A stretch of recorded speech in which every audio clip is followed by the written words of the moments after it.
ಎಲ್ರಿಗೂ ಕೂಡ ಇಂದಿನ ತರಗತಿಗೆ ಸ್ವಾಗತ. ಇಂದಿನ ತರಗತಿಯಲ್ಲಿ ನಾವು ಕನ್ನಡ ಸಂಬಂಧಿತ ಬಹುಮುಖ್ಯ ಆಯ್ದ 25 ಪ್ರಶ್ನೆಗಳ ವಿಶ್ಲೇಷಣೆಯನ್ನ ನೋಡ್ತಾ ಹೋಗೋಣ ಬನ್ನಿ. ಇದು ಭಾಗ 5 ಆಗಿರುತ್ತೆ ಸ್ನೇಹಿತರೆ. ಏನು ಈ 25 ಪ್ರಶ್ನೆಗಳು ಅಂತಂದ್ರೆ, ಇತ್ತೀಚಿನ ಪರೀಕ್ಷೆಗಳಲ್ಲಿ ಕೇಳಲಾಗುವ ಪ್ರಶ್ನೆಗಳು ಎಲ್ಲಿಂದ ಬರ್ತಾ ಇದ್ದಾವೆ, ಎಲ್ಲಿಂದ ತೆಗಿತಾ ಇದ್ದಾರೆ ಅನ್ನೋದನ್ನ ಅನಾಲಿಸಿಸ್ ಮಾಡಿ ಅವುಗಳನ್ನ ಮನಸ್ಸಲ್ಲಿ ಇಟ್ಕೊಂಡು ಈ ಒಂದು 25 ಪ್ರಶ್ನೆಗಳ ಸಂಚಿಕೆಯನ್ನ ಕೊಡ್ತಾ ಇದ್ದೀನಿ ಸ್ನೇಹಿತರೆ. ಇದು village accountant, PSTR, GPSTR, HSTR ಈ ರೀತಿ ಸಂಬಂಧಪಟ್ಟಂತ ಎಲ್ಲ ಪರೀಕ್ಷೆಗಳಿಗೆ, ಪೊಲೀಸು, SDA, FDA ಎಲ್ಲ ರೀತಿ ಪರೀಕ್ಷೆಗಳಿಗೂ ಕೂಡ ತುಂಬ ಅನುಕೂಲ ಆಗುವಂಥ ವಿಡಿಯೋ ಆಗಿದೆ. ಹಾಗಾಗಿ ನೋಡಿ, ಇದಕ್ಕೂ ಮುನ್ನ ಸಂಚಿಕೆಗಳು ಭಾಗ 1, ಭಾಗ 2, 3 ಮತ್ತು 4 ವಿಡಿಯೋಗಳು ಆಲ್ರೆಡಿ ನಮ್ಮ ಯೂಟ್ಯೂಬಲ್ಲಿ ನಿಮಗೆ ಲಭ್ಯವಿದ್ದಾವೆ. ನೆಗ್ಲೆಕ್ಟ್ ಮಾಡುವಂಥದ್ದು ಬೇಡ ಸ್ನೇಹಿತರೆ. ಯಾಕೆ ಅಂತಂದರೆ ತುಂಬ ಅನಾಲಿಸಿಸ್ ಅನ್ನು ಮಾಡಿ ಇತ್ತೀಚಿನ ಪರೀಕ್ಷೆಗಳಲ್ಲಿ ಲಾಸ್ಟ್ ಇಯರ್ ವಿಲೇಜ್ ಅಕೌಂಟೆಂಟಲ್ಲೂ ಕೂಡ ನಮ್ಮ ವಿಡಿಯೋಗಳಲ್ಲಿ ಕಳೆದ 4 ಸಂಚಿಕೆಗಳಲ್ಲಿ ಸಾಕಷ್ಟು ಪ್ರಶ್ನೆಗಳು ಕವರ್ ಆಗಿದ್ದು. ಹಾಗಾಗಿ ಆ ನಿಟ್ಟಿನಲ್ಲಿ ನೀವು ತಪ್ಪದೆ ವಿಡಿಯೋವನ್ನು ನೋಡಿ. ವಿಲೇಜ್ ಅಕೌಂಟೆಂಟ್ಗೂ ಕೂಡ ತುಂಬ ಅನುಕೂಲ ಆಗುತ್ತೆ. ಜೊತೆಗೆ PSTR, GPSTR, HSTR ಎಲ್ಲ ರೀತಿ ಪರೀಕ್ಷೆಗಳಿಗೂ ಕೂಡ ತುಂಬ ಅನುಕೂಲ ಅಂತ ಹೇಳ್ತಾ ಸ್ನೇಹಿತರೆ, ಇಂದಿನ ತರಗತಿಗೆ ಹೋಗೋಣ ಬನ್ನಿ. ಇದು ಎಲ್ಲ ರೀತಿಯ ಸ್ಪರ್ಧಾತ್ಮಕ ಪರೀಕ್ಷೆಗಳಿಗೂ ಏನು ಕನ್ನಡ ಪ್ರಶ್ನೆಗಳು ಕೇಳ್ತಾರೆ ಅದಕ್ಕೆಲ್ಲದಕ್ಕೂ ಕೂಡ ಉಪಯೋಗ ಆಗೋ ರೀತಿಯಲ್ಲಿ ಇದೆ ಅಂತ ಹೇಳ್ತಾ, ಮತ್ತೊಮ್ಮೆ ಸ್ನೇಹಿತರೆ, ಇಂದಿನ ತರಗತಿ ಹೋಗುವ ಮುನ್ನ ನೀವಿನ್ನೂ ನಮ್ಮ ಚಾನಲ್ನ ಸಬ್ಸ್ಕ್ರೈಬ್ ಮಾಡಿಲ್ಲ ಅಂದರೆ ಸಬ್ಸ್ಕ್ರೈಬ್ ಮಾಡಿ. ಸಬ್ಸ್ಕ್ರೈಬ್ ಮಾಡೋದ್ರಿಂದ ಯಾವುದೇ ಹೊಸ ವಿಡಿಯೋವನ್ನು ಅಪ್ಲೋಡ್ ಮಾಡಿದಾಗ ನಿಮಗೆ ನೋಟಿಫಿಕೇಶನ್ ಬರುತ್ತೆ, ನೋಡಿ ಅಂತ ಹೇಳ್ತಾ, ಜೊತೆಗೆ ನಿಮ್ಮ ಸ್ನೇಹಿತರಿಗೂ ಕೂಡ ಶೇರ್ ಮಾಡಿ, ಹಾಗೆ ಲೈಕ್ ಕೂಡ ಮಾಡಿ ಅಂತ ಹೇಳ್ತಾ ಇವತ್ತಿನ ತರಗತಿಗೆ ಹೋಗೋಣ ಬನ್ನಿ. ಮೊದಲನೇ ಪ್ರಶ್ನೆ, ಅಕ್ಕಟ ಎಂಬುದು ಏನು ಅಂತೇಳಿ ಒಂದು ಪ್ರಶ್ನೆ ಬಂದಿದೆ. ಇದು ಕ್ರಿಯಾರ್ಥಕ ಅವ್ಯಯನ, ಭಾವಸೂಚಕ ಅವ್ಯಯನ, ಸಾಮಾನ್ಯ ಅವ್ಯಯನ, ಅನುಕರಣ ಅವ್ಯಯನ ಅಂತೇಳಿ. ಇದು ಅಕ್ಕಟ ಅಂತಕ್ಕಂಥದ್ದು ಏನಾಗುತ್ತೆ, ಭಾವಸೂಚಕ ಅವ್ಯಯ ಆಗುತ್ತೆ ಸ್ನೇಹಿತರೆ. ಏನಂತಾರೆ, ಹರಿಶ್ಚಂದ್ರ ಕಾವ್ಯದಲ್ಲಿ ಈ ಅಕ್ಕಟ ಅಂತ ಹೇಳಿ ಒಂದು ಹೇಳಿಕೆ ಬರುತ್ತೆ. ಆ ಒಂದು ಇದಕ್ಕೆ ಸಂಬಂಧಪಟ್ಟ ಹಾಗೆ ಅಕ್ಕಟ ಅಂತಂದ್ರೆ ಅದು ಭಾವಸೂಚಕ, ಆಶ್ಚರ್ಯವನ್ನು ಸೂಚಿಸುವಂಥ ಭಾವಸೂಚಕ ಅವ್ಯಯ ಆಗಿರುತ್ತೆ. ಇಲ್ಲಿ ಕ್ರಿಯಾರ್ಥಕ ಅವ್ಯಯ ಅಂತಂದ್ರೆ ಏನು ಅಂತ ಅನ್ನೋದನ್ನ ನೋಡೋದಾದ್ರೆ, ಏಕೆ ಅಂತಂದ್ರೆ ಈ ವಿಶ್ಲೇಷಣೆಯನ್ನು ಮಾಡುವಂಥ ಸಂದರ್ಭದಲ್ಲಿ ನಮಗೆ ಈ 4 ಕೂಡ ಕ್ರಿಯಾರ್ಥಕ ಅವ್ಯಯ ಅಂದ್ರೇನು, ಭಾವಸೂಚಕ ಅವ್ಯಯ ಅಂತಂದ್ರೇನು, ಸಾಮಾನ್ಯ ಅವ್ಯಯ ಅಂದ್ರೇನು, ಅನುಕರಣ ಅವ್ಯಯ ನಿಮಗೆಲ್ಲ ಚೆನ್ನಾಗಿ ಪರಿಚಿತ ಆಗಿರುತ್ತೆ. ನೋಡ್ತಾ ಹೋಗೋಣ ಬನ್ನಿ. ಕ್ರಿಯಾರ್ಥಕ ಅವ್ಯಯ ಅಂತಂದ್ರೆ ಕ್ರಿಯೆಯ ಅರ್ಥವನ್ನು ಹೇಳುವ ಶಬ್ದಗಳು, ಅಂದ್ರೆ ಕ್ರಿಯೆಯ ಅರ್ಥವನ್ನು ಹೇಳ್ತಕ್ಕಂಥ ಶಬ್ದಗಳು ಉಂಟು, ಬೇಕು, ಸಾಕು, ಹೌದು, ಅಹುದು, ಇಲ್ಲ ಇತ್ಯಾದಿ ಇವೆಲ್ಲ ಕ್ರಿಯೆಗಳನ್ನ ಹೇಳುವಂಥವು. ನಮಗೆ ಉಂಟು ನಮ್ಮ ಹತ್ರ ಇದೆ, ಬೇಕು, ಸಾಕು, ಹೌದು ಇವೆಲ್ಲ ಕ್ರಿಯೆಗಳನ್ನ ಹೇಳುತ್ತೆ. ಇನ್ನು ಭಾವಸೂಚಕ ಅವ್ಯಯಗಳು ಹರ್ಷ, ದುಃಖ, ಕೋಪ, ಆಶ್ಚರ್ಯ, ಆಕ್ಷೇಪ, ತಿರಸ್ಕಾರ, ಅಯ್ಯೋ, ಅಕ್ಕಟ, ಅಕಟಕಟ, ಭಲೆ, ಛೀ, ಛೇ ಇತ್ಯಾದಿ ಇವೆಲ್ಲ ಭಾವನೆಗಳನ್ನ ಹೇಳುವಂಥವು. ಇನ್ನು ಸಾಮಾನ್ಯ ಅವ್ಯಯ ಅಂತಂದ್ರೆ ಅಲ್ಲಿ, ಇಲ್ಲಿ, ಆಗ, ಈಗ, ಇಂದು, ಬಳಿಕ, ಚೆನ್ನಾಗಿ, ಮೆಲ್ಲಗೆ, ನುಣ್ಣಗೆ, ತಣ್ಣಗೆ, ಸುಮ್ಮನೆ, ಸೊಗಸಾಗಿ ಈ ರೀತಿ ಬರ್ತಕ್ಕಂಥವೆಲ್ಲ ಏನಾಗ್ತವೆ, ಸಾಮಾನ್ಯ ಅವ್ಯಯಗಳಾಗ್ತವೆ. ಇವುಗಳ ಜೊತೆಗೆ ಅನುಕರಣ ಅವ್ಯಯ ನಿಮಗೆ ಗೊತ್ತಿದೆ, ಸರಸರ, ತಳತಳ, ದಗದಗ, ಸುಯ್ಯನೆ, ದುಮ್ಮನೆ, ಬುರ್ರನೆ ಇತ್ಯಾದಿ. ಇವುಗಳ ಪೂರ್ಣ ಚಿತ್ರಣ ಬೇಕು ಅಂದ್ರೆ ಸ್ನೇಹಿತರೆ, ನಮ್ಮ ಸಂಪೂರ್ಣ ವ್ಯಾಕರಣ ವಿಡಿಯೋ ಇದೆ, ಅಲ್ಲಿ ನೋಡಿ. ಅಥವಾ ನಿಮ್ಗೆ ಅಲ್ಲಿ ತುಂಬ ಫಾಸ್ಟ್ ಅಂತ ಅನಿಸ್ತದೆ ಅಂತಂತಂದ್ರೆ ಇಂಡಿವಿಜುವಲ್ ವಿಡಿಯೋಗಳಿದ್ದಾವೆ ಸ್ನೇಹಿತರೆ. ಕ್ರಿಯಾಪದಗಳು ಅವ್ಯಯಗಳಲ್ಲಿ ಬರುತ್ತೆ. ಇದು ಅವ್ಯಯಗಳನ್ನು ಟಾಪಿಕನ್ನು ನೀವು ಅನಂತ ಜ್ಞಾನಧಾರೆ ಅವ್ಯಯ ಅಂತ ಟೈಪ್ ಮಾಡಿದ್ರೆ ಓಪನ್ ಆಗುತ್ತೆ ಸ್ನೇಹಿತರೆ. ಅಥವಾ ನೀವು ವಾಟ್ಸಪ್ ಮತ್ತು ಟೆಲಿಗ್ರಾಮ್ ಗ್ರೂಪ್ಗಳು ಕೂಡ ಇದ್ದಾವೆ, ಜಾಯ್ನ್ ಆಗಿ. ಅಲ್ಲೇನಾದರೂ ನಿಮ್ಗೆ ಇದು ಮಾಹಿತಿ ಬೇಕಂತಂದರೆ ನೀವು ಕಮೆಂಟ್ ಮುಖಾಂತರ ಕೇಳಿದ್ರೆ ಕಳಿಸ್ಕೊಡ್ತೀನಿ, ನೋಡಿ ಅಂತ ಹೇಳ್ತಾ ಮುಂದಿನ ಪ್ರಶ್ನೆಗೆ ಹೋಗೋಣ ಬನ್ನಿ. ಇದಿಷ್ಟು ಈ ಒಂದು 1ನೇ ಪ್ರಶ್ನೆಗೆ ಸಂಬಂಧಪಟ್ಟಿದ್ದು. 2ನೇ ಪ್ರಶ್ನೆ, ಗಾರ, ಕಾರ, ಈಗ ಎಂಬುವು ಏನು, ತದ್ದಿತಾಂತ, ಪ್ರತ್ಯಯನ, ಭಾವನಾಮನ, ರೂಢನಾಮನ, ಅಂಕಿತನಾಮನ ಅಂತೇಳಿ. ಗಾರ, ಕಾರ, ಈಗ ಅಂತಕ್ಕಂಥವು ಈ ರೀತಿ ಪ್ರಶ್ನೆಗಳನ್ನ ಕೇಳ್ತಾ ಇದ್ದಾರೆ. ಇವು ತದ್ದಿತ ಪ್ರತ್ಯಯಗಳಾಗಿರ್ತವೆ ಸ್ನೇಹಿತರೆ. ರೂಢನಾಮ ಆಗೋದಿಲ್ಲ, ಭಾವನಾಮ, ಅಂಕಿತನಾಮಗಳಾಗೋದಿಲ್ಲ, ತದ್ದಿತ ಪ್ರತ್ಯಯಗಳಾಗ್ತವೆ. ತದ್ದಿತಾಂತ ನಾಮ ಅಂತಂದ್ರೆ ಏನು ಅಂತಂದ್ರೆ ಗಾರ, ಕಾರ, ವಂತ, ಈಗ, ಒಳ, ಆಳಿ, ಗಾತಿ, ಅಡಿಗ, ಗುಳಿ, ಅನೆಯ ಅಂತ ಬಂದ್ರೆ ಅವು ತದ್ದಿತಾಂತ ನಾಮಗಳಾಗ್ತವೆ. ಅಂದ್ರೇನು, ಸಾಲಗಾರ, ಸಾಹುಕಾರ, ಗುಣವಂತ, ಹೃದಯವಂತ, ಕನ್ನಡಿಗ, ಮಡಿವಾಳ, ಮಾಯಗಾತಿ, ಗೃಹಸ್ಥ, ವಂದನೀಯ ಈ ಥರದವೆಲ್ಲ ಬಂದರೆ ಅವು ತದ್ದಿತಾಂತ ನಾಮಗಳು. ಕೃದಂತಗಳಿಗೂ ತದ್ದಿತಾಂತಗಳಿಗೂ ಕೂಡ ಕನ್ಫ್ಯೂಸ್ ಆಗಿಬಿಡಿ. ಕೃದಂತಗಳು ಮತ್ತು ತದ್ದಿತಾಂತಗಳನ್ನ ಚೆನ್ನಾಗಿ ಅರ್ಥ ಮಾಡಿಕೊಂಡ್ರೆ ಇವುಗಳ ಮೇಲೆ ಒಂದಲ್ಲ ಒಂದು ಪ್ರಶ್ನೆ ಇದ್ದೇ ಇರುತ್ತೆ ಸ್ನೇಹಿತರೆ. ಹಾಗಾಗಿ ಇನ್ನು ತದ್ದಿತ ವಿಶೇಷಣಕ್ಕೆ ಬರೋಣ. ಸಾಲಗಾರ ಬಸಪ್ಪ, ನೋಡಿ ಇದು ವಿಶೇಷಣ. ಸಾಲಗಾರ ಅಂತಕ್ಕಂಥದ್ದು ತದ್ದಿತಾಂತ ನಾಮ ಆಗಿರುತ್ತೆ. ಅದ್ರ ಜೊತೆಗೆ ಸಾಲಗಾರ ಬಸಪ್ಪ ಅಂತ ಆದರೆ ಅದೇನಾಗುತ್ತೆ, ತದ್ದಿತಾಂತ ವಿಶೇಷಣ ಆಗುತ್ತೆ. ಮಡಿವಾಳ ಮಲ್ಲೇಶಿ, ನಂಬಿಗಸ್ತ ಹುಡುಗ. ಇನ್ನು ಸ್ತ್ರೀವಾಚಕ ಪದಗಳಿಗೆ ಬಂದರೆ ತದ್ದಿತ ವಿಶೇಷಣದಲ್ಲೇ ಕನ್ನಡತಿ, ಉವ್ವಾಡಗಿತ್ತಿ, ಸೂಲಗಿತ್ತಿ, ಗೊಲ್ಲತಿ, ಕುರುಡಿ, ಹುಡುಗಿ, ಜಾಣೆ, ಗುಣವಂತೆ ಈ ಥರದ್ದು ಬರ್ತಾ ಹೋಗ್ತವೆ. ಇನ್ನು ತದ್ದಿತಾಂತ ಭಾವನಾಮಕ್ಕೆ ಬಂದಂಥ ಸಂದರ್ಭದಲ್ಲಿ ತನ, ಇಕೆ, ಊ, ಪೂ, ಮೇ, ಒಳಿ ಅಂತ ಬರುತ್ತೆ. ಜಾಣತನ, ಗೌಡಿಕೆ, ಬಿಳುಪು, ಇಂಪು, ಜಾಣ್ಮೆ, ಹೆಮ್ಮೆ, ಗೊತ್ತುವಳಿ, ಸಲುವಳಿ ಈ ಥರ ಬಂದರೆ ಅವು ತದ್ದಿತಾಂತ ಭಾವನಾಮಗಳಾಗ್ತವೆ. ಇನ್ನು ತದ್ದಿತಾಂತ ಅವ್ಯಯಗಳಿಗೆ ಬಂದರೆ ಅಂತೆ, ಹಾಗೆ, ಓಲ್, ಹೊರಗೆ, ತನಕ, ಓಸ್ಕರ, ಇಂಥ, ಆಗಿ, ಸಲುವಾಗಿ ಅಂತೇಳಿ ಅಂದರೆ ರಾಮನಂತೆ, ಹಕ್ಕಿ ಹಾಗೆ, ಚಂದ್ರನೋಲ್, ಶಾಲೆಯ ಹೊರಗೆ, ಮನೆಯ ತನಕ ಈ ರೀತಿ ಬಂದರೆ ಇವೆಲ್ಲ ತದ್ದಿತಾಂತ ಅವ್ಯಯಗಳಾಗ್ತವೆ ಸ್ನೇಹಿತರೆ. ಓಕೆನಾ. ಯುದ್ಧಕ್ಕೋಸ್ಕರ, ಉಪ್ಪಿಗಿಂತ, ಅವನಿಗಾಗಿ, ಆಟದ ಸಲುವಾಗಿ ನೋಡಿ ಇವು ಒಂದೇ ಕಡೆ ನಿಮಗೆ ಸಿಕ್ತಂಥ ಸಂದರ್ಭದಲ್ಲಿ ಅರ್ಥ ಮಾಡ್ಕೊಳ್ಳೋದಕ್ಕೆ ಅನುಕೂಲ ಆಗುತ್ತೆ. ಹಾಗಾಗಿ ಇದನ್ನು ತುಂಬ ಅನಾಲಿಸಿಸ್ ಮಾಡಿ ಚೆನ್ನಾಗಿ ನಿಮ್ಗೆ ಇನ್ನೂ ಪೂರ್ಣ ಸವಿಸ್ತಾರವಾದ ಮಾಹಿತಿ ಬೇಕು ಅಂತಂದರೆ ನೀವು ತದಿತಾಂತಗಳು ಮತ್ತು ಕೃದಂತಗಳು ಅಂತಕ್ಕಂಥ ಸಪ್ರೇಟ್ ವಿಡಿಯೋ ಇದೆ, ಅಲ್ಲಿ ನೋಡಿ. ಈ ಕೃದಂತಗಳು ಕ್ರಿಯಾಪದಗಳಿಗೆ ಹತ್ತಿದ್ರೆ ತದಿತಾಂತಗಳು ನಾಮಪದಗಳಿಗೆ ಹತ್ತುತ್ತೆ ಅಂತ ಅಲ್ಲಿ ವಿವರಣೆಯನ್ನು ಕೊಟ್ಟಿದ್ದೀನಿ ಸ್ನೇಹಿತರೆ, ಅಲ್ಲಿ ನೋಡಿ ನಿಮ್ಗೆ ಅರ್ಥ ಆಗುತ್ತೆ ಅಂತ ಹೇಳ್ತಾ ಮುಂದೆ ಹೋಗೋಣ. ಮೈದಡವಿ ಎಂಬುದು ಏನು? ಕ್ರಿಯಾ ಸಮಾಸನ, ಗಮಕ ಸಮಾಸನ, ಬಹುವ್ರೀಹಿ ಸಮಾಸನ, ದ್ವಂದ್ವ ಸಮಾಸನ ಅಂತೇಳಿ.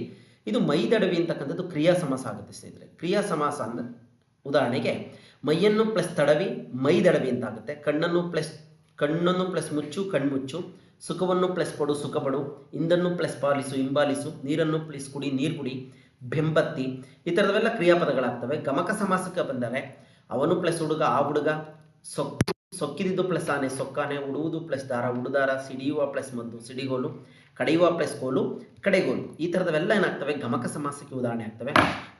ನೆಕ್ಸ್ಟ್ ನೈದ ವಸ್ತ್ರ, ಒಳೆಯುವ ಸೂರ್ಯ, ಬೀಸುವ ಮಾರುತ ಇವೆಲ್ಲ ಗಮಕ ಸಮಾಸ.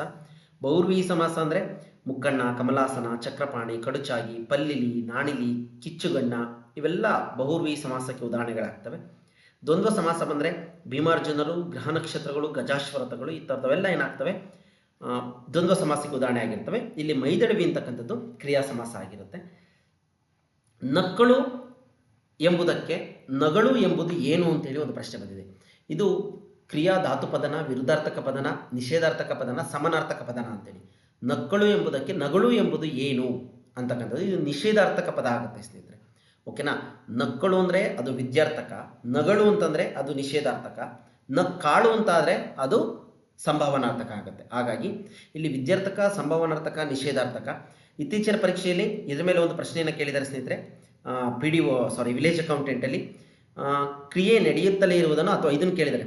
ಆಜ್ಞೆ, ಅಪ್ಪಣೆ, ಆಶೀರ್ವಾದ, ಕೋರಿಕೆ, ಆಮಂತ್ರಣ ಈ ಹೇಳಿಕೆಯನ್ನು ಕೊಟ್ಬಿಟ್ಟು ಇವುಗಳು ಯಾವ ಒಂದು ಇದನ್ನು ಹೇಳ್ತವೆ, ಕ್ರಿಯಾಪದದ ಅರ್ಥವನ್ನು ಹೇಳ್ತವೆ ಅಂತ ಕೇಳಿದರೆ ಅದು ವಿದ್ಯಾರ್ಥಕ ಪದದ ಅರ್ಥವನ್ನು ಹೇಳುತ್ತೆ. ಓಕೆನಾ. ಆಜ್ಞೆ, ಅಪ್ಪಣೆ, ಆಶೀರ್ವಾದ, ಇಲ್ಲಿ ಕೆಲಸ ನಡಿಲೇಬೇಕು ಅಂತಕ್ಕಂಥದ್ದು ಇವುಗಳನ್ನು ಕೂಡ ನೋಡ್ಕೊಳ್ಳಿ.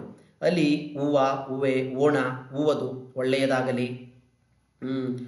ಹೋಗೋಣ ಈ ಥರದ್ದೆಲ್ಲ ಬರುತ್ತಲ್ಲ. ಈ ರೀತಿ ಮಾಡಲಿ, ಓದಿರಿ, ಬರೆಯಲಿ, ನೋಡೋಣ, ಕಲಿಯುವುದು ಈ ಥರದವೆಲ್ಲ ಏನಾಗ್ತವೆ ವಿದ್ಯಾರ್ಥಕ. ಸಂಭಾವನಾರ್ಥಕ ಕೆಲಸ ಕ್ರಿಯೆ ನಡಿಬಹುದು, ನಡಿದಲೇ ಇರಬಹುದು, ಸಂಶಯ, ಊಹೆ ಇರುತ್ತೆ. ಇವನ್ನು ನೋಡ್ಕೊಳ್ಳಿ. ಆನು, ಆವು, ಏನು, ಈತು ಈ ಕ್ರಿಯಾಪದಗಳು ಯಾವ ಒಂದು ಅರ್ಥವನ್ನು ಸೂಚಿಸುತ್ತವೆ ಅಂತ. ಇವು ಸಂಭಾವನಾರ್ಥಕ. ಮಾಡಿಯಾನು ನೋಡಿ, ಮಾಡಿಯಾನು, ಓದಿಯಾನು, ಬರೆದಾಳು, ನೋಡಿಯಾರು, ನೋಡಿಯಾವು, ನೋಡಿಯಾತು ಈ ಥರ ಬರುತ್ತೆ. ನೆಕ್ಸ್ಟ್ ನಿಷೇಧಾರ್ಥಕ ಅಂದರೆ ಕ್ರಿಯೆ ನಡೆಯುವುದಿಲ್ಲ. ಅನು, ಅಳು, ಮಾಡನು, ಮಾಡಳು, ಮಾಡದು ಈ ಥರ ಈ ಬಂದರೆ ಅವೆಲ್ಲ ಏನಾಗ್ತವೆ ನಿಷೇಧಾರ್ಥಕ ಆಗ್ತವೆ, ನೋಡ್ಕೊಳ್ಳಿ. ನೆಕ್ಸ್ಟ್ ಇದಾದ ನಂತರ ಜುಲ್ಮಾನೆ ಇದರ ವ್ಯಾಕರಣ ವಿಶೇಷಣ ಏನು ಅಂತೇಳಿ ಕೇಳಿದರೆ ಅದು ನುಡಿಗಟ್ಟುನ, ದಂಡನ, ಅನ್ಯ ದೇಶ ಪದನ, ದ್ವಿರುಕ್ತಿನ ಅಂತೇಳಿ. ಇದು ಅನ್ಯ ದೇಶ ಪದ ಆಗಿರುತ್ತೆ ಸ್ನೇಹಿತರೆ. ಹಿಂದೂಸ್ತಾನಿ ಪದ ಆಗಿರುತ್ತೆ. ಅನ್ಯ ದೇಶದಲ್ಲಿ ಜುಲ್ಮಾನೆ ಅಂತಕ್ಕಂಥದ್ದು ಹಿಂದೂಸ್ತಾನಿ ಪದ ಆಗಿರುತ್ತೆ. ಅದರ ಜೊತೆಗೆ ಗುಮಾಸ್ತ, ದೋಸ್ತಿ, ಕಾನೂನು ಈ ಥರದವೆಲ್ಲ ಕೂಡ ಏನಾಗ್ತವೆ ಹಿಂದೂಸ್ತಾನಿ ಪದಗಳಾಗ್ತವೆ. ಈ ಅನ್ಯ ದೇಶ ಪದಗಳಿಗೆ ಸಂಬಂಧಪಟ್ಟ ಹಾಗೆ ಸ್ನೇಹಿತರೆ ಒಂದು ಕಥೆಯನ್ನೇ ಹೇಳಿದು ಕೊಟ್ಟಿದ್ದೀನಿ ನಾನು. ಪೋರ್ಚುಗೀಸ್ ಪದಗಳನ್ನ ಹೇಗೆ ನೆನ್ಪಿಟ್ಕೊಳ್ಬೇಕು, ಹಿಂದೂಸ್ತಾನಿ ಪದಗಳನ್ನ ಹೇಗೆ ನೆನ್ಪಿಟ್ಕೊಳ್ಬೇಕಾಗತ್ತೆ ಅನ್ನೋ ರೀತಿಯಲ್ಲಿ ಏನಾಗುತ್ತೆ ಒಂದು ಕಥೆಯನ್ನೇ ಹೇಳಿದು ನಮ್ಮ ದೇಶೀಯ ಅನ್ಯ ದೇಶಗಳ ಪದಗಳು ತತ್ಸಮ ತದ್ಭವ ಇದಕ್ಕೆ ಸಂಬಂಧಪಟ್ಟ ಹಾಗೆ ಅಲ್ಲಿ ಒಂದು ವಿಡಿಯೋದಲ್ಲಿ ಹೇಳಿದ್ದೀನಿ, ಅಲ್ಲಿ ಕೂಡ ನೋಡಿ ಅಂತ ಹೇಳ್ತಾ. ಮತ್ತೊಂದು ಇದು ಸಹಾಯಕ ಕ್ರಿಯಾಪದವನ್ನು ಒಳಗೊಂಡ ಪದ ಅಂತ ಹೇಳಿ ಕೇಳಿದ್ದಾರೆ. ಇದ್ದು ಹೋಗು, ಹೇಳಿದ, ನಿಧಾನವಾಗಿ, ಬಂದಿರು ಅಂತಕ್ಕಂಥದ್ದು ಸಹಾಯಕ ಕ್ರಿಯಾಪದವನ್ನು ಒಳಗೊಂಡ ಪದ ಯಾವುದು ಅಂತೇಳಿ. ಇದ್ದು ಹೋಗು ಅಂತಕ್ಕಂಥದ್ದು ಸಹಾಯಕ ಕ್ರಿಯಾಪದವನ್ನು ಒಳಗೊಂಡಂಥ ಪದ ಆಗಿರುತ್ತೆ ಸ್ನೇಹಿತರೆ. ಇನ್ನು ಉಪಕ್ರಿಯಾಪದಗಳು ಅಂತ ಬರುತ್ತೆ. ಇದರಲ್ಲಿ ತೋರಿಸಿಕೊಟ್ಟನು, ತಿಂದು ಬಿಟ್ಟರು, ಎಳೆದಾಡಿದರು, ಬೈದಾಡಿದರು, ತುಳಿಯುತ್ತಾ ಬಂದರು ಇವೆಲ್ಲ ಉಪಕ್ರಿಯಾಪದ ಅಂದರೆ ಸಹಾಯಕ ಕ್ರಿಯಾಪದಗಳನ್ನು ಒಳಗೊಂಡಂಥ ಪದಗಳೇ ಆಗಿರ್ತವೆ ಸ್ನೇಹಿತರೆ. ಹಾಗಾಗಿ ನೋಡ್ಕೊಳ್ಳಿ ಇದೊಂದನ್ನು. ನೆಕ್ಸ್ಟ್ ಇದಾದ ನಂತರ ಪ್ರಕೃತಿ ಭಾವ ಎಂದರೆ ಏನು ಅಂತ ಹೇಳಿ ಒಂದು ಪ್ರಶ್ನೆಯನ್ನು ಕೇಳಿದ್ದಾರೆ ಸ್ನೇಹಿತರೆ. ಕೆಲವರು ಕಮೆಂಟಲ್ಲೂ ಕೂಡ ಕೇಳಿದ್ರಿ, ಸರಿ ಇತ್ತೀಚೆಗೆ ಈ ಪ್ರಕೃತಿ ಭಾವ ಅನ್ನೋದು ಸರಿಯಾಗಿ ನಮ್ಗೆ ಅರ್ಥ ಆಗ್ತಿಲ್ಲ ಅಂತೇಳಿ. ಪ್ರಕೃತಿ ಭಾವ ಅಂದ್ರೆ ಏನೂ ಇಲ್ಲ, ಬಿಡಿಸಿ ಬರೆದಾಗೂ ಹೇಗಿರುತ್ತೋ ಸೇಮ್ ಇರುತ್ತೆ, ಕೂಡಿಸಿ ಬರೆದಾಗೂ ಕೂಡ ಸೇಮ್ ಇರುತ್ತೆ. ಅಲ್ಲಿ ಯಾವುದೇ ರೀತಿ ಬದಲಾವಣೆ ಆಗಿರೋದಿಲ್ಲ. ಯಥಾವತ್ತಾಗಿ ಪೂರ್ವ ಪದ ಉತ್ತರ ಪದವನ್ನು ಯಥಾವತ್ತಾಗಿ ಅಲ್ಲಿ ಹಾಗೆ ಇಳಿಸಿರ್ತೀವಿ, ಅದು ಪ್ರಕೃತಿ ಭಾವ ಆಗುತ್ತೆ. ಅಲ್ಲಿ ಸಂಧಿ ನಿಷೇಧ ಇರುತ್ತೆ. ಏನು ಪ್ರಕೃತಿ ಭಾವ ಅಂದರೆ ನೋಡೋಣ ಬನ್ನಿ. ಪ್ರಕೃತಿ ಭಾವ ಸೇರುವಲ್ಲಿಯ ಸಂಧಿ, ಸಂಧಿ ನಿಷೇಧ, ಪ್ರಕೃತಿ ಮತ್ತು ಪ್ರತ್ಯಯಗಳ ನಡುವಿನ ಸಂಧಿ, ಪ್ರಕೃತಿ ಸಹಿತವಾದದ್ದು ಅಂತೇಳಿ ಇಲ್ಲಿ ಸಂಧಿ ನಿಷೇಧ ಆಗಿರುತ್ತೆ ಪ್ರಕೃತಿ ಭಾವದಲ್ಲಿ. ಉದಾಹರಣೆಗೆ ಪ್ರಕೃತಿ ಭಾವ ಎಂದರೆ ಸಂಧಿ ಕಾರ್ಯ ಆಗೋದಿಲ್ಲ ಅಂತ ಹೇಳಿ, ಓಕೆನಾ. ಆ ಪ್ಲಸ್ ಆಕಳು, ಆ ಆಕಳು ನೋಡಿ ಸೇಮ್ ಹೇಗಿದೆಯೋ ಹಾಗೆ ಬರ್ದಿದ್ವಿ. ಕಣ್ ಪ್ಲಸ್ ಸನ್ನೆ, ಕಣ್ ಸನ್ನೆ ನೋಡಿ, ಕಣ್ ಅಂತಕ್ಕಂಥದ್ದು ಇದೆ, ಸನ್ನೆ ಅಂತಕ್ಕಂಥದ್ದು ಇದೆ. ಇನ್ನು ಯಾವ ಅಕ್ಷರನೂ ಹೋಗಿಲ್ಲ, ಯಾವ ಅಕ್ಷರನೂ ಬಂದಿಲ್ಲ, ಏನೂ ಬದಲಾವಣೆ ಆಗಿಲ್ಲ. ಈ ರೀತಿ ಏನೂ ಬದಲಾವಣೆ ಆಗೇ ಇಲ್ಲ ಅಂದರೆ ಅದನ್ನು ಪ್ರಕೃತಿ ಭಾವ ಅಂತೇಳಿ ಕರಿತೀವಿ ಸ್ನೇಹಿತರೆ. ಬಿಲ್ಜಾಣ, ಇಲ್ಲಿ ನಮಗೆ ಜಸ್ತ್ವ ಸಂಧಿಗೂ ಈ ಪ್ರಕೃತಿ ಭಾವಗಳಿಗೂ ಸ್ವಲ್ಪ ನಿಕಟ ಸಂಬಂಧ ಇರೋದ್ರಿಂದ ಕನ್ಫ್ಯೂಸ್ ಆಗಿಬಿಡುತ್ತೆ ಹೇಗೆ ಅಂತ ಹೇಳ್ಬಿಟ್ಟು. ಹಾಗಾಗಿ ತುಂಬ ಸ್ವಲ್ಪ ಎಚ್ಚರಿಕೆಯಿಂದ ನೋಡ್ಕೊಳ್ಳಿ ಪರೀಕ್ಷೆಗಳಲ್ಲಿ ಗುರುತಿಸ್ಬೇಕಾದ್ರೆ. ನೋಡಿ ಬಿಲ್ ಜಾಣ ಆಗಿ ಇದೆ, ಅದರಲ್ಲಿ ಬಿಡಿಸಿ ಬರೆದಿದ್ದೀವಿ, ಇಲ್ಲಿ ಕೂಡಿಸಿ ಬರೆದಿದ್ದೀವಿ. ಯಾವುದೋ ಅಕ್ಷರಗಳಲ್ಲಿ ಬದಲಾವಣೆ ಇಲ್ಲ. ಸಂಧಿ ಆಗಬೇಕು ಅಂತಂದರೆ ಈ ಕೊನೆಯ ಅಕ್ಷರ ಈ ಮೊದಲನೇ ಅಕ್ಷರದಲ್ಲಿ ಏನಾದರೂ ಒಂದು ಸಂಧಿ ಕಾರ್ಯ ಆಗಿರಬೇಕಾಗತ್ತೆ. ಆಗಿಲ್ಲ ಅಂತಂದರೆ ಅದನ್ನು ನಾವು ಪ್ರಕೃತಿ ಭಾವ ಅಂತೇಳಿ ಕರಿತೀವಿ. ದಿಕ್ಸೂಚಿ, ತತ್ಸಮ, ಕಣ್ಮನ, ಓಕೆನಾ, ಇವೆಲ್ಲ ಏನಾಗ್ತವೆ ಪ್ರಕೃತಿ ಭಾವಗಳಾಗ್ತವೆ. ಕಣ್ಮನ ಅಂದರೆ ಅದು ಅನುನಾಸಿಕ ಸಂಧಿ ಆಗ್ಬಿಡೋದಿಲ್ವಾ ಅಂತ ಅಂದ್ಕೊಳ್ತೀವಿ. ಏನಿಲ್ಲ, ಕಣ್ ಹಾಗೆ ಇದೆ, ಮನ ಹಾಗೆ ಬರ್ತಿದ್ದೀವಿ. ಇವೆಲ್ಲ ಪ್ರಕೃತಿ ಭಾವಗಳಿಗೆ ಏನಾಗ್ತವೆ ಸಂಬಂಧಪಡ್ತವೆ ಸ್ನೇಹಿತರೆ. ನೆಕ್ಸ್ಟು ಇವರಿಗೆ ಅಭಿನವ ಕಾಳಿದಾಸ ಎಂಬ ಬಿರುದು ಇತ್ತು ಅಂತ ಹೇಳಿದ್ದಾರೆ. ಅವರು ಯಾರಿಗೆ? ಬಸವಪ್ಪ ಶಾಸ್ತ್ರಿಗ, ಎಸ್ ಜಿ ನರಸಿಂಹಾಚಾರ್ಗ, ಸುಭಾಷ್ ಶಾಸ್ತ್ರಿಗ, ನರಹರಿ ಶಾಸ್ತ್ರಿಗ ಅಂತೇಳಿ. ಬಸವಪ್ಪ ಶಾಸ್ತ್ರಿಯವರಿಗೆ ಏನಾಗ್ತಿತ್ತು? ಅಭಿನವ ಕಾಳಿದಾಸ ಎಂಬ ಬಿರುದು ಇತ್ತು. ಬಸವಪ್ಪ ಶಾಸ್ತ್ರಿಯವರು ಶಾಕುಂತಲ, ವಿಕ್ರಮೋರ್ವಶಿಯ, ರತ್ನಾವಳಿ, ಕಾಳಿದಾಸನ ನಾಟಕಗಳ, ಸಂಸ್ಕೃತ ನಾಟಕಗಳನ್ನು ಕನ್ನಡಕ್ಕೆ ಅನುವಾದ ಮಾಡಿದ್ದಾರೆ. ಹಾಗಾಗಿ ಇವರಿಗೆ ನಾವು ಅಭಿನವ ಕಾಳಿದಾಸ ಅಂತೇಳಿ ಕರಿತೀವಿ. ಕಾಳಿದಾಸನ ಈ ನಾಟಕಗಳಿದಾವಲ್ಲ, ಶಾಕುಂತಲ, ವಿಕ್ರಮೋರ್ವಶಿಯ, ರತ್ನಾವಳಿ, ಇವುಗಳನ್ನ ಕನ್ನಡಕ್ಕೆ ಅನುವಾದ ಮಾಡಿದ್ದಾರೆ. ನೆಕ್ಸ್ಟು ಇವರು ಶೇಕ್ಸ್ಪಿಯರ್ ಬರೆದಿರ್ತಕ್ಕಂಥ ಒಥೆಲೋ ದುರಂತ ನಾಟಕವನ್ನು ಶೂರಸೇನಾ ಅಂತ ಚರಿತೆ ಅಂತೇಳಿ ಕನ್ನಡಕ್ಕೆ ಕೂಡ ಅನುವಾದವನ್ನು ಮಾಡಿದ್ದಾರೆ. ಮುಂದೆ ಇದ್ರ ಮೇಲೆ ಒಂದು ಪ್ರಶ್ನೆ ಇದೆ, ನೋಡ್ಕೊಳ್ಳಿ. ಇದ್ರ ಮೇಲೆ ಕೂಡ ಸಾಕಷ್ಟು ಪ್ರಶ್ನೆಗಳು ಇತ್ತೀಚೆಗೆ ಬರ್ತಾ ಇದ್ದಾವೆ ಸ್ನೇಹಿತರೆ. ಒಥೆಲೋ ದುರಂತ ನಾಟಕವನ್ನು ಶೂರಸೇನಾ ಚರಿತೆ ಅಂತೇಳಿ ಕನ್ನಡಕ್ಕೆ ಅನುವಾದ ಮಾಡಿದ್ದಾರೆ. ಯಾರು? ಬಸವಪ್ಪ ಶಾಸ್ತ್ರಿಗಳು. ಖ್ಯಾತ ಕರ್ನಾಟಕ ವೃತ್ತಗಳನ್ನು ವಿಪುಲವಾಗಿ ಒಳಗೊಂಡಿರುವ ಸಾಹಿತ್ಯ ರೂಪ ಯಾವುದು ಅಂತೇಳಿ ಒಂದು ಪ್ರಶ್ನೆ ಬಂದಿದೆ. ಖ್ಯಾತ ಕರ್ನಾಟಕ ವೃತ್ತಗಳು ಬರುತ್ತಲ್ಲ ನಮಗೆ, ಆ ವೃತ್ತಗಳನ್ನು ಉತ್ಪಲಮಾಲಾ ವೃತ್ತ, ಚಂಪಕಮಾಲಾ ವೃತ್ತ ಅಂತೇಳಿ ಆ ವೃತ್ತಗಳು ವಿಫಲವಾಗಿ ಹೊಂದಿರುವ ಸಾಹಿತ್ಯ ರೂಪ ಯಾವುದು ಅಂತ ಕೇಳಿದರೆ ಕಂದ, ಚಂಪು, ಪಿರಿಯಕ್ಕರ, ಗೀತಿಕೆ ಅಂತೇಳಿ ಚಂಪು ಸಾಹಿತ್ಯ ಏನಾಗಿದೆ ಈ ಖ್ಯಾತ ಕರ್ನಾಟಕ ವೃತ್ತಗಳನ್ನು ವಿಫಲವಾಗಿ ಒಳಗೊಂಡಿದೆ ಸ್ನೇಹಿತರೆ. ಅದರಲ್ಲಿ ನಮಗೆ 6 ವೃತ್ತಗಳು ಬರ್ತವೆ. ಉತ್ಪಲಮಾಲಾ ವೃತ್ತ 20 ಅಕ್ಷರಗಳಿರ್ತವೆ. ಅದನ್ನು ಬರನಬ, ಬಗಣ, ರಗಣ ಅಂತ ಬರ್ತೀವಲ್ಲ, ಯಮತರಾಜ, ಬಾನಸಲಗಂ ಸೂತ್ರ ಅದರದ ಆಧಾರದ ಮೇಲೆ ಬರನಬ, ಬಬರ ಅಂತ ಗುರ್ತೀವಿ. ಉತ್ಪಲಮಾಲಾ ವೃತ್ತ 21 ಅಕ್ಷರಗಳು. ನಜ ಇದು ಅಕ್ಷರಗಣ ಆಗಿರುತ್ತೆ. ನಜ, ಭಜ, ಜಜರ. ನೆಕ್ಸ್ಟು ಶಾರ್ದೂಲ ವಿಕ್ರೀಡಿತ 19 ಅಕ್ಷರಗಳು. ಮಸ, ಜ, ಸತತ. ಮಧ್ಯಭಾವಿ ಕ್ರೀಡಿತ ವೃತ್ತ 20 ಅಕ್ಷರಗಳು. ಸಬರನಮಯ. ಸ್ತ್ರಗ್ಧಾರ ವೃತ್ತ 21 ಅಕ್ಷರಗಳು. ಮರಬನ, ಯಯ್ಯ. ಆಸ್ತ್ರಗ್ಧಾರ ವೃತ್ತ 22 ಅಕ್ಷರಗಳು. ಸತತನ, ಸರರ ಅಂತೇಳಿ. ಸ್ನೇಹಿತರೆ ಸ್ವಲ್ಪ ಕನ್ಫ್ಯೂಸ್ ಆಗಿಬಿಡ್ತವೆ ನಾವು ಎಕ್ಸಾಮಲ್ಲಿ ಕೂತಂಥ ಸಂದರ್ಭದಲ್ಲಿ. ಹಾಗಾಗಿ ಈ ವೃತ್ತಗಳನ್ನು ಹೇಗೆ ನೆನ್ಪಿಟ್ಕೊಳ್ಳೋದು ಅಂತೇಳಿ ಒಂದು ಕಥೆಯನ್ನು ಹೇಳಿದ್ದು ನಿಮಗೆ ವೃತ್ತಗಳು ಛಂದಸ್ಸಿನ ಭಾಗದಲ್ಲಿ ಖ್ಯಾತ ಕರ್ನಾಟಕ ವೃತ್ತಗಳು ಅಂತಲೇ ಪ್ರತ್ಯೇಕವಾದಂಥ ವಿಡಿಯೋ ಇದೆ. ಅಲ್ಲಿ ಇವುಗಳನ್ನ ಆರ್ಡರ್ ಆಗಿ ಹೇಗೆ ನೆನ್ಪಿಟ್ಕೊಳ್ಳೋದು ಅಂತಕ್ಕಂಥ ಒಂದು ಕಥೆಯನ್ನು ಹಿಡಿದು ಅಲ್ಲಿ ಸವಿಸ್ತಾರವಾದ ವಿವರಣೆ ಇದೆ, ಅಲ್ಲಿ ನೋಡಿ. ನೆಕ್ಸ್ಟ್ ಮುಂದೆ ಹೋಗೋಣ. ಶಿವರಾಮ ಕಾರಂತರ ಈ ಕಾದಂಬರಿ ಇಂಗ್ಲಿಷ್, ಹಿಂದಿ, ತಮಿಳು ಭಾಷೆಗೆ ಅನುವಾದಗೊಂಡಿದೆ. ಶಿವರಾಮ ಕಾರಂತರ ಈ ಕಾದಂಬರಿ ಇಂಗ್ಲಿಷ್, ಹಿಂದಿ, ತಮಿಳು ಭಾಷೆಗೆ ಅನುವಾದಗೊಂಡಿದೆ. ನೋಡಿ, ಈ ಥರ ಪ್ರಶ್ನೆಗಳನ್ನ ಹೆಚ್ಚು ಕೇಳ್ತಾರೆ ಸ್ನೇಹಿತರೆ, ನೋಡ್ಕೊಳ್ಳಿ. ಯಾವ ಕೃತಿ ಈ 3 ಭಾಷೆಗೆ ಬದಲಾವಣೆಯಾಗಿದೆ? ಮುಖಜ್ಜಿಯ ಕನಸುಗಳನ್ನ, ಮರಳಿ ಮಣ್ಣಿಗೆನ, ಚೋಮನ ದುಡಿನ, ಬೆಟ್ಟದ ಜೀವನ ಅಂತೇಳಿ. ಇದು ಇವರ ಯಾವ ಕೃತಿ? ಈ 4 ಕೃತಿಗಳು ಕೂಡ ಶಿವರಾಮ ಕಾರಂತರದೆ. ಇದರಲ್ಲಿ ಯಾವ ಕೃತಿ ಹಿಂದಿ, ಇಂಗ್ಲಿಷ್, ತಮಿಳು ಭಾಷೆಗೆ ಅನುವಾದಗೊಂಡಿದೆ ಅಂತೇಳಿ ಮರಳಿ ಮಣ್ಣಿಗೆ ಅಂತಕ್ಕಂಥದ್ದು ಏನಾಗಿದೆ ಸ್ನೇಹಿತರೆ, ಇಂಗ್ಲಿಷ್, ಹಿಂದಿ ಮತ್ತು ತಮಿಳು ಭಾಷೆಗೆ ಅನುವಾದಗೊಂಡಿದೆ. ಇವೆಲ್ಲ ಕಾರಂತರ ಕಾದಂಬರಿಗಳಾಗಿದ್ದಾವೆ. ಮರಳಿ ಮಣ್ಣಿಗೆ ಇದು 3 ತಲೆಮಾರಿನ ಗ್ರಾಮೀಣ ಚಿತ್ರಣವನ್ನು ಒಳಗೊಂಡಿದೆ. ಮೂಕಜ್ಜಿಯ ಕನಸುಗಳು ಈ ಕೃತಿಗೆ 1977ರಲ್ಲಿ ಜ್ಞಾನಪೀಠ ಪ್ರಶಸ್ತಿ ಕೂಡ ಏನಾಗಿದೆ ಲಭಿಸಿದೆ, ನಿಮಗೆಲ್ಲ ಗೊತ್ತಿರೋ ವಿಚಾರ. ಇದಾದ ನಂತರ ರಗಳೆಯ ಕವಿ ಎಂದು ಪ್ರಸಿದ್ಧರಾದ ಹರಿಹರ ಬರೆದಿರುವ ಚಂಪು ಕಾವ್ಯ ಯಾವುದು?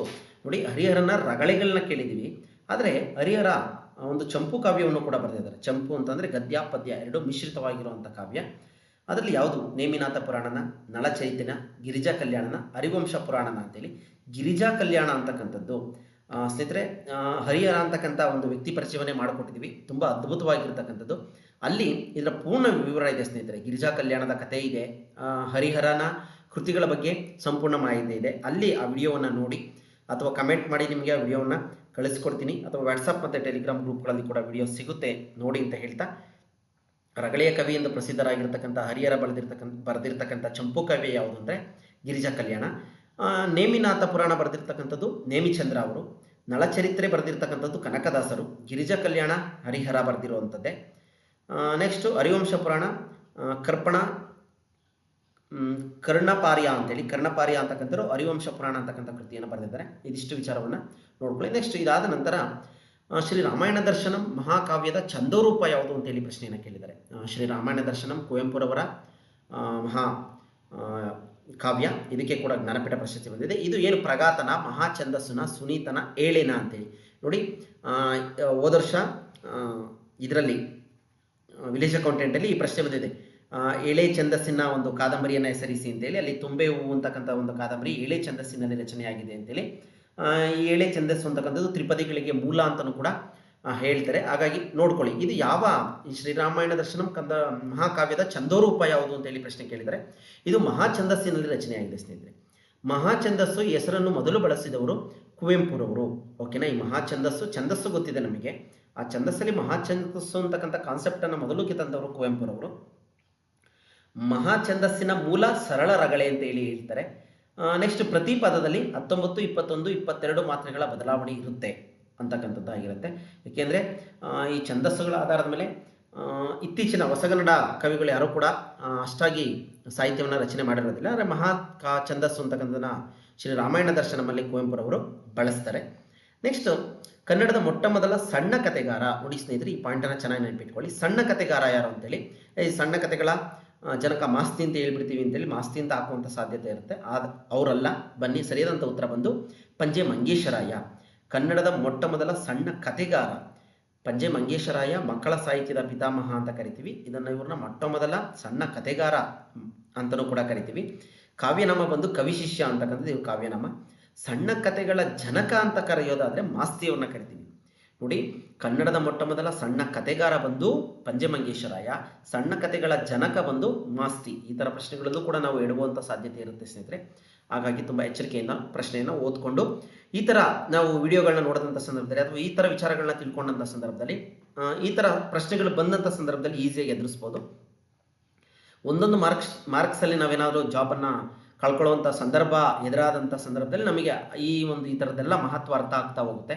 ಹಾಗಾಗಿ ಸಾಕಷ್ಟು ಜನ ಕೇಳ್ತಾ ಇದ್ರಿ, ಸರ್ ಏನು ಓದೋದು ಸಿಲೆಬಸ್ ಏನಾರು ಇದ್ದರೆ PDF ಅನ್ನು ಕಳಿಸ್ಕೊಡಿ ಅಂತೇಳಿ.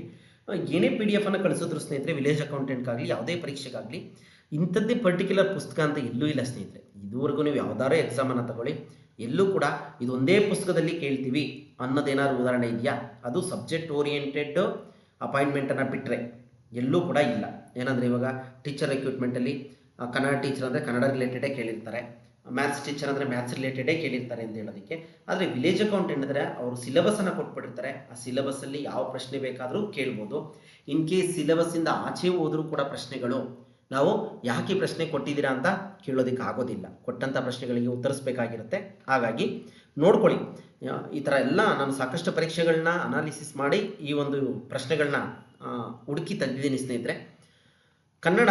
ಕನ್ನಡದಲ್ಲಿ ಹೊಸ ಸಾಹಿತ್ಯ ಹುಟ್ಟಲು ಪ್ರೇರಣೆ ನೀಡಿದ ಮೊದಲ ಭಾರತೀಯ ಭಾಷೆ. ನೋಡಿ, ಕನ್ನಡದಲ್ಲಿ ಹೊಸ ಸಾಹಿತ್ಯ ಹುಟ್ಟಲು ಪ್ರೇರಣೆ ನೀಡಿದ ಮೊದಲ ಭಾರತೀಯ ಭಾಷೆ ಯಾವುದು? ಕನ್ನಡದಲ್ಲಿ ಹೊಸ ಸಾಹಿತ್ಯ ಪ್ರಕಾರ ಹುಟ್ಟೋದಕ್ಕೆ ಭಾರತೀಯ ಭಾಷೆ ಯಾವ ಭಾಷೆ ಪ್ರೇರಣೆ ನೀಡಿತು? ತಮಿಳುನ, ಬಂಗಾಳಿನ, ಮರಾಠಿನ, ಹಿಂದಿನ ಅಂತೇಳಿ. ಬಂಗಾಳಿ ಭಾಷೆ. ಓಕೆ ಸ್ನೇಹಿತರೆ, ಬಂಗಾಳಿ ಭಾಷೆ ಅಂತಕ್ಕಂಥದ್ದು ಏನಾಗುತ್ತೆ, ಕನ್ನಡದಲ್ಲಿ ಹೊಸ ಸಾಹಿತ್ಯ ಪ್ರಕಾರ ಹುಟ್ಟೋದಕ್ಕೆ ಪ್ರೇರಣೆಯನ್ನು ನೀಡುತ್ತೆ ಅಂತೇಳಿ. ಬಂಗಾಳದಲ್ಲಿ ಮೊದಲು ನವೋದಯ ಆರಂಭವಾಗುತ್ತೆ.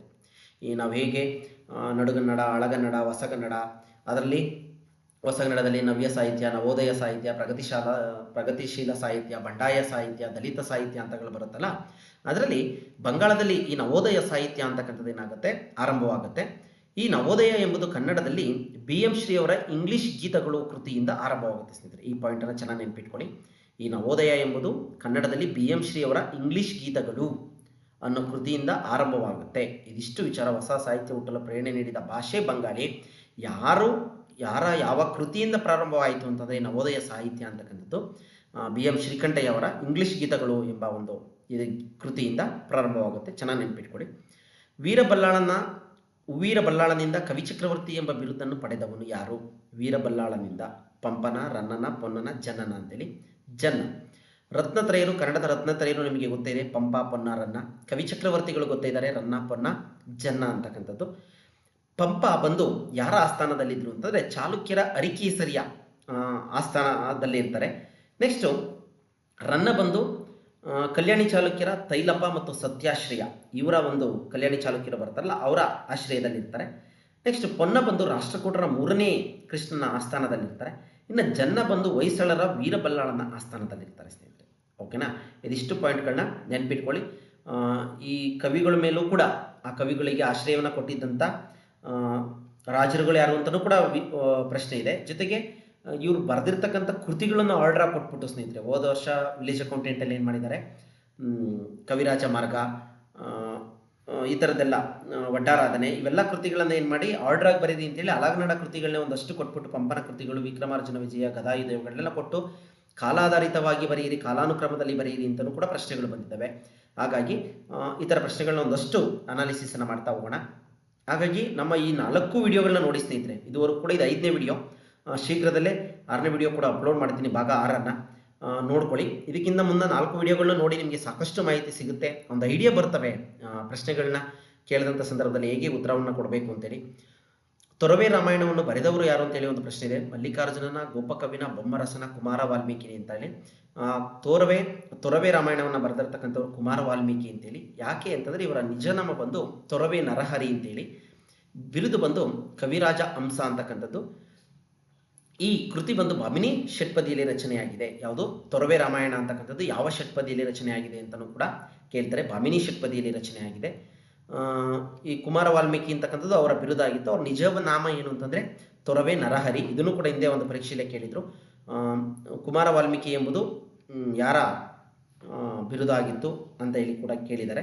ತೊರವೆ ನರಹರಿಯವರ ಅವರನ್ನು ನಾವು ಕುಮಾರ ವಾಲ್ಮೀಕಿ ಅಂತೇಳಿ ಕರಿತೀವಿ. ನೆಕ್ಸ್ಟು ಆನಂದ ಮಠ ಕಾದಂಬರಿಯನ್ನು ಕನ್ನಡಕ್ಕೆ ಅನುವಾದಿಸಿದವರು ಯಾರು ಅಂತಕ್ಕಂಥದ್ದು. ಯಾರು ಅನುವಾದಿಸಿದ್ದಾರೆ ಅಂದರೆ ಬಿ ವೆಂಕಟಾಚಾರ್ಯ. ಇವರೇನು ಮಾಡಿದ್ದಾರೆ, ಈ ಆನಂದ ಮಠ ಕಾದಂಬರಿಯನ್ನು ಕನ್ನಡಕ್ಕೆ ಅನುವಾದ ಮಾಡಿದ್ದಾರೆ. ಆನಂದ ಮಠ ಬಂಕಿಮಚಂದ್ರ ಚಟ್ಟೋಪಾಧ್ಯಾಯರವರ ಒಂದು ಕಾದಂಬರಿಯಾಗಿತ್ತು. ಇದು ಬಂಗಾಳಿ ಕಾದಂಬರಿಯಾಗಿದೆ. ನೆಕ್ಸ್ಟು ಅಯವದನ ಎಂಬ ಅಂಕಿತದಲ್ಲಿ ಕೀರ್ತನೆಗಳನ್ನು ಬರೆದವರು ಯಾರು ಅಂತೇಳಿ ಪ್ರಶ್ನೆಯನ್ನು ಕೇಳಿದ್ದಾರೆ. ಗೋಪಾಲದಾಸರ, ತಿಮ್ಮಪ್ಪದಾಸನ, ವೆಂಕಟಪ್ಪದಾಸನ, ವಾದಿರಾಜರ ಅಂತೇಳಿ. ಇಲ್ಲಿ ವಾದಿರಾಜರು ಇವರ ಒಂದು ಅಂಕಿತನಾಮ ಅಯವದನ ಅಂತೇಳಿ. ಗೋಪಾಲದಾಸ ಬಂದು ಗೋಪಾಲ ವಿಠಲ, ತಿಮ್ಮಪ್ಪದಾಸ,